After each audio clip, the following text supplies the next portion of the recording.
Hi, I'm Lisa Haley, the head coach of the Ryerson women's hockey team and a former member of the coaching staff at the Sochi Olympics where our women's hockey team captured the gold medal. And today I wanted to talk to you about social media within your sports teams and how to handle that in a productive way. Social media is definitely here to stay. We certainly can't avoid it. It's a big part of our players' lives, and to be honest, to try to remove it completely would probably be a bigger distraction than having social media involved with your team as it is. I think what's important is how to use social media in an effective way and help teach our players how to do that as well. And today I'd like to just discuss a few tips on how to do that.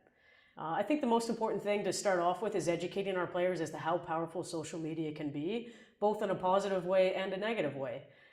Definitely, I think our players could appreciate the fact that if they're posting accomplishments from their team, accomplishments from themselves, that can actually be a great way to promote themselves and really demonstrate to others what our personal values are as people and as athletes. On the negative side of that, it could also project the wrong message if the wrong types of posts are out there, and it could actually harm or take away opportunities, whether it be scholarships from universities or job opportunities. It's certainly a fact now, and being a university coach myself, lots of university sports teams and club teams have their own social media policies, and future employers and future coaches of your athletes are perusing their social media sites to learn more about them as players while they're going through that recruitment cycle. So it's very important to help our players understand how to use that in an effective way.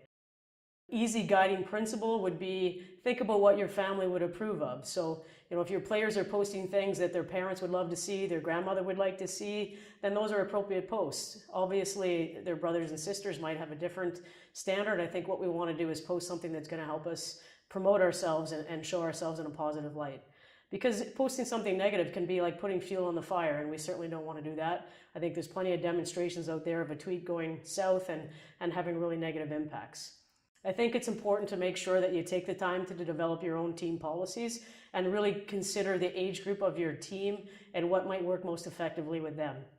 Some younger teams might not have athletes that are able to self-govern themselves in a productive way, and some of the things that we've done in the past with some of our younger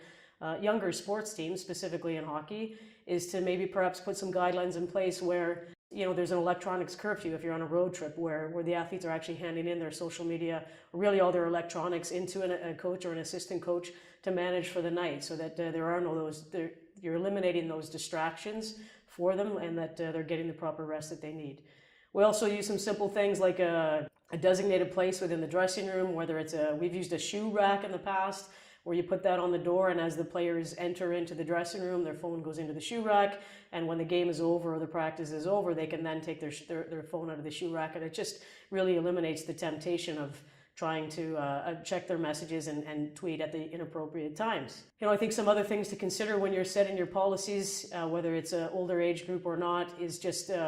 what to tweet, and I've talked a little bit about that already, making sure that the tweets are highlighting things that are going to show you in a positive light. When to tweet, so are there policies around how many minutes before a practice or a game that athletes should be on their social media accounts, and also from where, is the dressing room off limits, is the hotel room off limits, different things like that, making sure that there's clear-cut expectations and also consequences to that. And I think with the older groups, I would recommend letting them have a voice in developing those policies.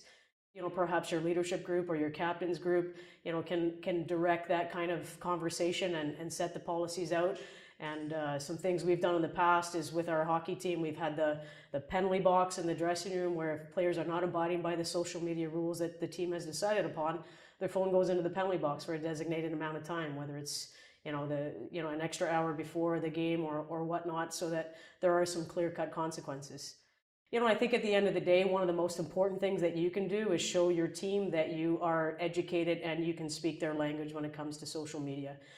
Having social media accounts yourself where you're following your players, you're retweeting the things that you like about what they're posting, and everybody likes to get a whole bunch of likes on their photos, so obviously showing them that you're following them, that you're retweeting, you're liking, you're commenting and sharing on some of the things that they're sharing, and doing the same thing yourself, being a role model and really modeling the way with what you're posting on your social media accounts. Obviously, we're all looked upon as role models by our athletes, and if we're showing them the right direction, then chances are they're going to follow as well. So hopefully those tips help you. Good luck the rest of the way, and thanks very much.